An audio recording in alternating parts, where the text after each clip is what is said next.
நம்ம நாட்டோட போக்குவரத்தில் முக்கிய பங்கு வகிக்கிறது சாலைகள் தான். அதுலேயும் குறிப்பாக நெடுஞ்சாலைகள். ஒவ்வொரு நாளும் லட்சக்கணக்கான மக்கள் இந்திய நெடுஞ்சாலைகளை பயன்படுத்துகிறாங்க.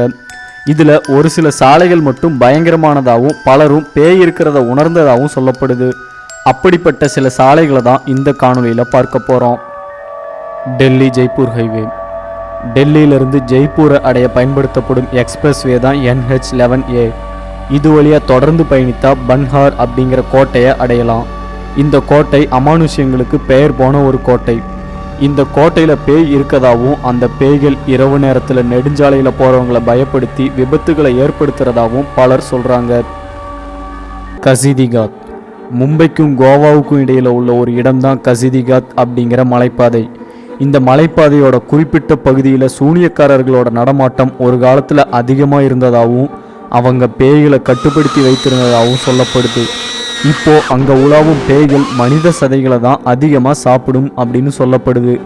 இந்த கருத்தை உண்மையாக்கும் விதமாக பயணம் செய்யும் பலரோட கைகளில் நகங்களால் ஏற்பட்ட கீறல்கள் மாதிரி ஏற்படுதுன்னு பலர் சொல்லியிருக்காங்க. இது மட்டும் இல்லாமல் அசைவ உணவுகளை அந்த வழியாக கொண்டு போனால் காணாமல் போயிடுமா. NH209. சத்தியமங்கலம் வனவிலங்கு சரணாலயம் வழியாக பயணிக்கும் இந்த சாலைக்கு பக்கத்தில் தான் அரசாங்கத்துக்கு சிம்ம சொப்பனமாக இருந்த வீரப்பன் கொல்லப்பட்டதாக சொல்லப்படுது. மக்கள் பலரும் அங்கே வினோதமான சத்தத்தையும் உருவங்களையும் பார்க்கிறதா சொல்கிறாங்க.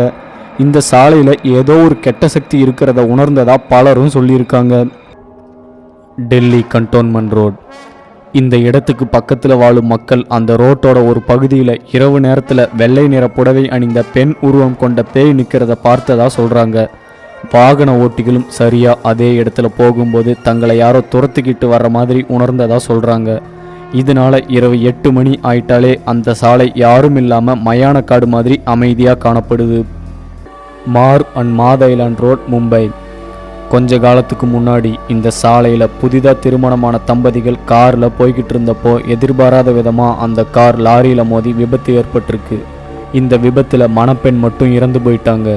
இந்த சம்பவத்துக்கு அப்புறமா அந்த வழியாக போகிறவங்க ஒரு மர்மமான பெண் உருவம் மணக்கோலத்தில் இருக்கிறத பார்த்துருக்காங்க. இதே உருவம் திடீர்னு வாகனங்களுக்கு முன்னாடி வந்து நிற்கிறதாவும் வாகன ஓட்டிகள் பலர் சொல்கிறாங்க. ஈஸ்டர்ன் எக்ஸ்பிரஸ் ஹைவே, தானே. இந்த சாலையில் இரவு நேரத்தில் திடீர்னு ஒரு ஆண் உருவம் தோன்றி வாகனங்களை தடுக்கிற மாதிரி 2 கைகளையும் நீட்டி சைகை காட்டுறதாகவும் அப்படி காட்டும் சமயத்தில் நிற்காமல் போகிறவங்களுக்கு விபத்து ஏற்படுறதாகவும் சொல்லப்படுது. இந்த இடத்துல விபத்தில் மாற்றவங்களும் இதே கருத்தை தான் சொல்கிறாங்க.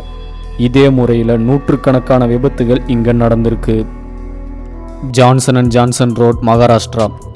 மகாராஷ்டிராவோட முழு பகுதியில் உள்ள இந்த சாலையில் தொடர்ந்து ஆயிரக்கணக்கான விபத்துகள் நடந்ததால் அரசாங்கமே இந்த சாலையை ஆபத்தான சாலைன்னு வகைப்படுத்தியிருக்கு. விபத்தில் சிக்கின நபர்களை விசாரித்தப்போ எல்லாருமே ஒரே பதிலை தான் சொல்லியிருக்காங்க. அந்த பதில் என்னன்னா, வாகனத்தில் வரும்போது திடீர்னு யாரோ குறுக்க ஓடி வர்ற மாதிரி இருந்ததால் பிரேக் பிடிச்சிருக்காங்க. இதை தவிர விபத்து எப்படி நடந்ததுன்னு எந்த ஞாபகமும் இல்லைன்னு சொல்லியிருக்காங்க. Blue cross road, Chennai. தமிழ்நாட்டோட மற்றொரு அமானுஷ்ய சாலையாக சொல்லப்படும் ப்ளூ கிராஸ் சாலை பகுதியில் பலர் தற்கொலை செய்திருக்காங்க. பகல் நேரத்தில் சாதாரணமாக தெரியும் இந்த இடத்துல இரவு நேரத்தில் குழந்தை அழும் சத்தம் கேட்குறதாவும் வெள்ளை நிற உருவம் தெரிகிறதாவும் அந்த பகுதி மக்களும் இரவு பயணம் செய்கிறவங்களும் சொல்கிறாங்க. ராஞ்சி ஜம்ஷெட்பூர், NH33. இந்தியாவில் உள்ள மோசமான மற்றும் அமானுஷ்யமான சாலைகளில் முக்கியமான சாலை இதுதான். இந்த சாலையில் இரவு நேர பயணம் ரொம்பவே அமானுஷ்யம் நிறைந்ததாக இருக்கும். இந்த பகுதியில் இரவு நேரத்தில் வெள்ளை நிற ஆடை அணிந்த ஒரு பெண் உருவம் காற்றில் மிதந்தபடி நிற்கும் காட்சியை பலர் பார்த்துருக்காங்க.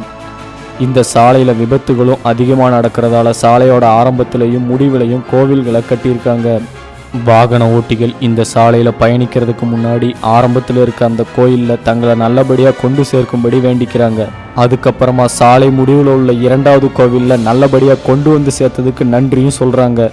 இந்த மாதிரியான காரணங்களால தான் இந்த சாலை மிகவும் ஆபத்தான சாலையாக கருதப்படுது.